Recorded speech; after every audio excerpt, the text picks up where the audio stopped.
আজকে একটা নতুন পার্টির জন্ম হয়েছে। আপনারা জানেন গত কয়েকদিন ধরে বলা বলি হচ্ছিল যে ছাত্রদের যে পলিটিক্যাল পার্টিটা হবে নতুন পার্টি, যেটাকে অনেকে কিংস পার্টি বলে অভিহিত করছেন।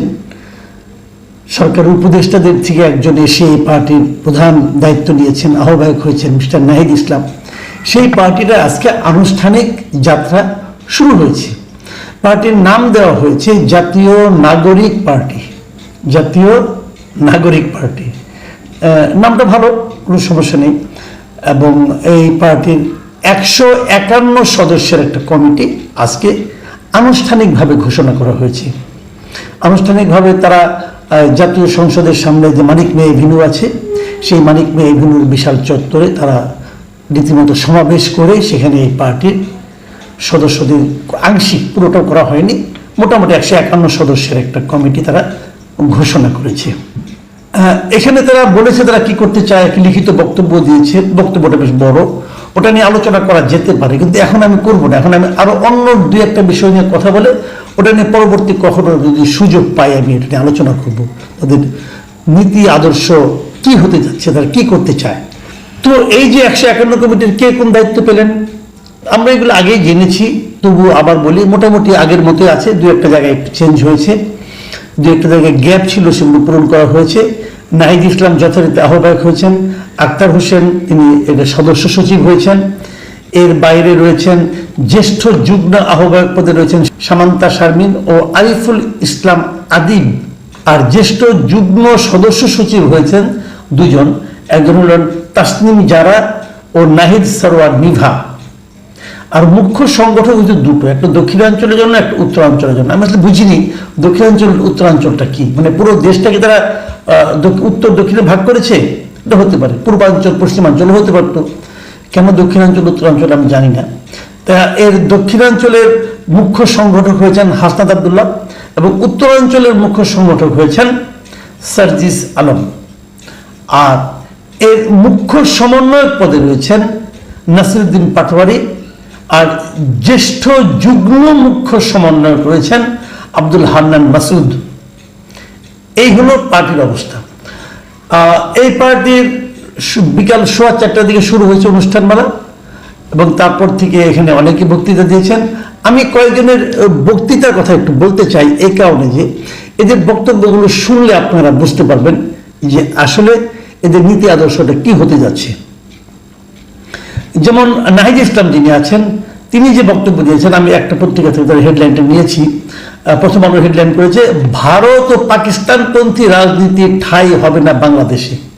মানে উনি বলেছেন যে বাংলাদেশে যে রাজনীতি করতে হলে ভারতপন্থী অথবা পাকিস্তানপন্থী এটা চলবে না, এবং সেটা আমাদের মতো করে করতে হবে। যেমন ওনার ভাষায় যে বাংলাদেশে ভারত ও পাকিস্তানপন্থী রাজনীতি ঠাঁই হবে না, আমরা বাংলাদেশকে সামনে রেখে, বাংলাদেশের জনগণের স্বার্থকে সামনে রেখে রাষ্ট্রকে বিনির্মাণ করব। আমার কাছে এই বক্তব্যগুলি ভালো লেগেছে, কারণ আমাদের আওয়ামী লীগ যেটা ছিল, আওয়ামী লীগের কিন্তু ভারতপন্থী হিসেবে এই আওয়ামী লীগের একটা বদনাম ছিল। এবং ওনারা মানে বঙ্গবন্ধু শেখ মুজিব যখন ক্ষমতা ছিলেন তখন 25 বছরের চুক্তি ভারতের সঙ্গে, এটা নিয়ে খুব সমালোচনা হয়েছে।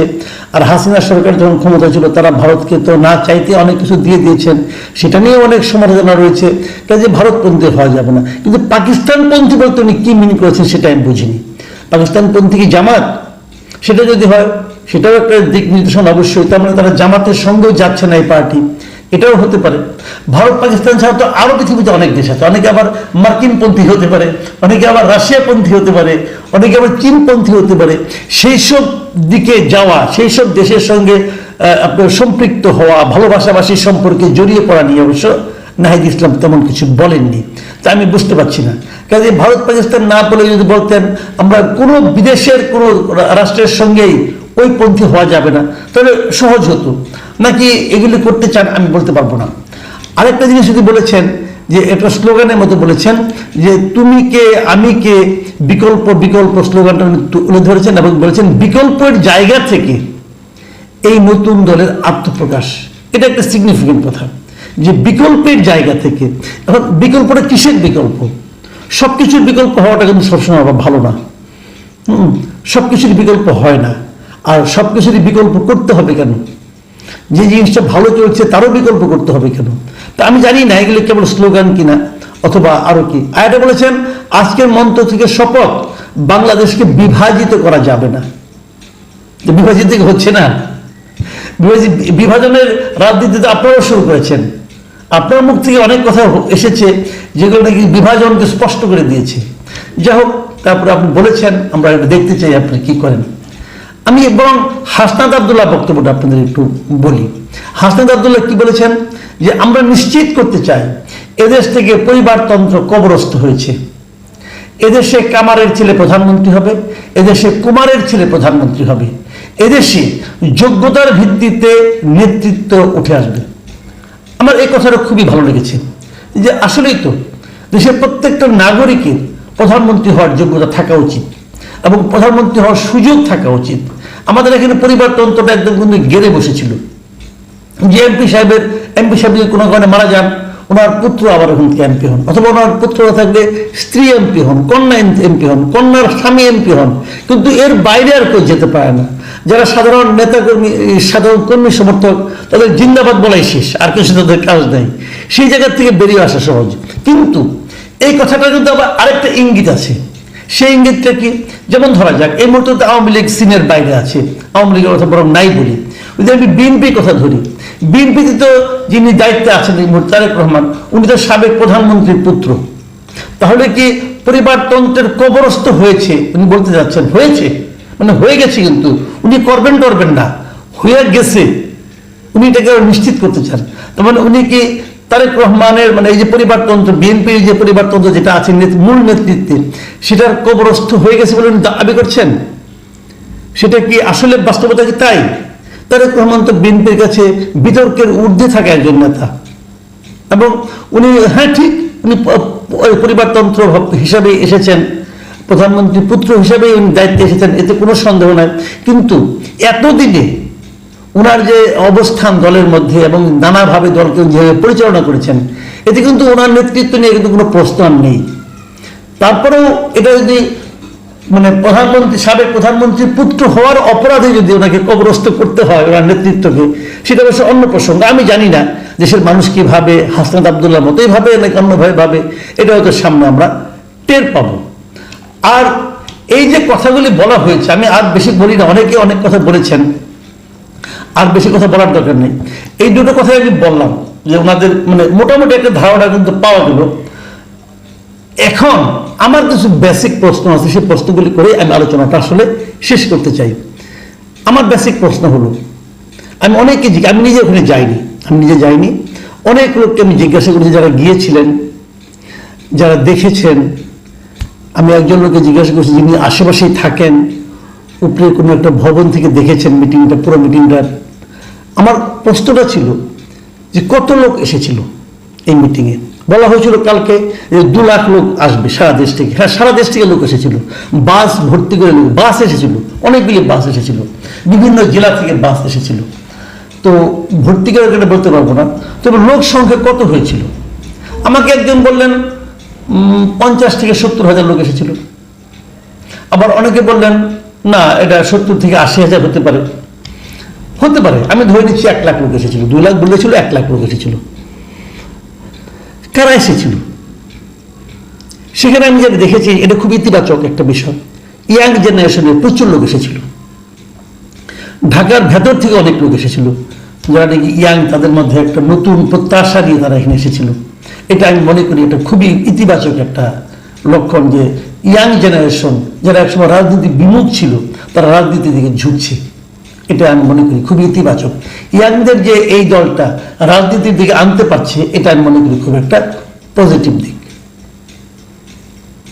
আমার শেষ প্রশ্ন, এই প্রশ্নটা আমি করতেই চাই, মানে এই দল কিংস পার্টি কিনা না পার্টি, এটা আমি আরেকদিন বলবো, ওইটা আমার শেষ প্রশ্ন নয় এই মুহূর্তে আমার যে প্রশ্নটা খুব জরুরি আমার কাছে, আমি মনে করি এই প্রশ্নের উত্তর দিতে পারা না পারার উপর এই দলটা নিয়ে আমার মূল্যায়নটা অনেকাংশে নির্ভর করবে। সে প্রশ্নটা কি, এই অনুষ্ঠান করতে কত টাকা খরচ হয়েছে? আমি যদি 1 লাখ লোক ধরি, 1 লাখ লোকের একটা সমাবেশ করতে ঢাকা শহরে কত টাকা খরচ হয়? আমি বিভিন্নভাবে যোগাযোগ করেছি, যারা অনুষ্ঠান করেন তাদেরকে জিজ্ঞাসা করেছি, এবং সেখান থেকে আমি যে ফিগারটা পেয়েছি, মঞ্চ করা, সামনে চেয়ার আনা, বিভিন্ন রাজনৈতিক দলের লোকজনকে বসতে দেওয়া, আপ্যায়ন করা, এবং বাস ভর্তি করে লোক আনা, যারা বাসে আসবে তাদেরকে নানাভাবে খাওয়ার ব্যবস্থা করা, হাত খরচ, অনেক রকম খরচ কিন্তু আছে। কত টাকা ব্যয় হয়েছে আমি এটা জানতে চাই। আমি কি ফিগার জানি আমার জানার দরকার, ওটা পরে হয়তো আলোচনা করব, কিন্তু ওনারা বলুক এই মিটিংটা করতে তাদের কত টাকা ব্যয় হয়েছে। আমার দ্বিতীয় প্রশ্ন, এই টাকার উৎস কি? কারা এই টাকাগুলো আপনাদেরকে দিয়েছে? যদি আপনাদেরকে কোনো অসৎ, আপনাদের নিজেদের টাকা নাই, এত টাকা থাকার আপনাদের কোনো কারণ নাই, কারণ আপনাদের মূল লিডার আহ্বায়ক নাহিদ ইসলামের ব্যাংকে আছে মতো 1 লাখ টাকা, উনি তো করবে না, তাহলে টাকাটা কোথেকে আসলে ভাই? আপনাদের কোনো জমিদারের পুত্র না, হাসনাত আব্দুল্লাহ তো বলেছে কৃষকের পুত্র যাতে নাকি প্রধানমন্ত্রী হতে পারে, কাজে এখানে মানে বিশাল বড় লোকের কোনো পুত্র কন্যা আছে বলে আমার কাছে মনে হয় না। টাকাটা কোথেকে আসলো ভাই, এটা আমি জানতে চাই। এই টাকাটা যদি একজন চোরাকারবারি দেয়, একজন অর্থ পাচারকারী দেয়, একজন অসৎ ব্যবসায়ী দেয়, সে কেন দিয়েছে? সে কেন দিয়েছে? আপনাদেরকে ভালোবেসে দিয়েছে? আপনাদেরকে সে কেন ভালোবেসেছে? ভালোবাসা তো এমনি এমনি হয় না। তারা যদি দেশের ভালোই চাইতো তাহলে সে অসৎ হইতো না। তারা যদি দেশের ভালোই চাইতো তাহলে তো অর্থ তারা পাচার করতো না, তারা তো লুটপাট করতো না। যদি তারা দেশের ভালো চাইতো তাহলে তারা দেশের ভালো চেয়ে আপনাদেরকে দিয়েছে, এটা মনে করার কোনো কারণ নাই। তারা টাকাটা দিয়েছে তাদের নিজেদের সুবিধা লাভের জন্য। তাদের কি সুবিধা আপনারা দেবেন বলে অঙ্গীকার করেছেন? এই বিষয়গুলোকে আমার জানতে হবে। আমি জানতে চাই একজন দেশের নাগরিক হিসাবে আপনাদের উচিত হবে ট্রান্সপারেন্ট পলিটিক্স করা। আমি এই দলকে অনুরোধ করব, আপনারা বলুন এই অনুষ্ঠান করতে আপনার কত টাকা খরচ হয়েছে, এই টাকাগুলো কে কে দিয়েছে তার একটা তালিকা দিন। আমি দেখতে চাই যে কারা দিয়েছে, সেই লোকগুলি কারা। একটা প্রবাদ আছে, একটা মানুষকে ভালো মন্দ তুমি বুঝবা কিভাবে? বুঝবা হলো সেইভাবে যে তার বন্ধু বান্ধব কারা এটা দেখে, তারা কার সঙ্গে মেশে, কার সঙ্গে আড্ডা দেয়, কার কাছ থেকে টাকা নেয়, এগুলো দেখি। আমরা আপনাদেরকে চিনতে চাই। আপনারা কি বলেছেন সেটা ইম্পর্টেন্ট না, আপনারা কি করেছেন, কি করতে পারেন সেটা আমরা দেখতে চাই। প্রিয় দর্শক, প্রশ্নটা রেখে গেলাম।